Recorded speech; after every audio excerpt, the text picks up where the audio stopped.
ഈശോ മിശിഹായ്ക്ക് സ്തുതിയായിരിക്കട്ടെ. വെള്ളത്തിൽ ഒരേ ഒരു അപ്പമേ ഉണ്ടായിരുന്നുള്ളൂ എന്നോർത്ത് ശിഷ്യന്മാർ ആകുലപ്പെടുന്നു.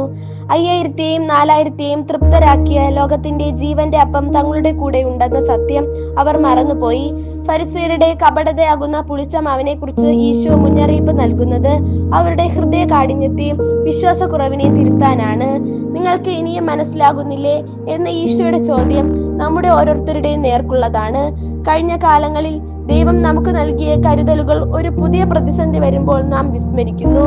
ബാക്കിയായ കഷ്ണങ്ങൾ എണ്ണി നോക്കാൻ ഈശോ അവരോട് പറയുന്നത് ദൈവകൃപയുടെ സമൃദ്ധി ഓർത്തെടുക്കാനാണ്.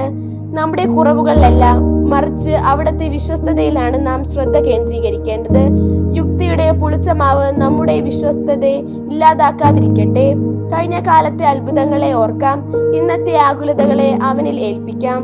വചനമാകുന്ന അപ്പം നമ്മുടെ വിശ്വാസത്തിന് ഉറപ്പാകട്ടെ.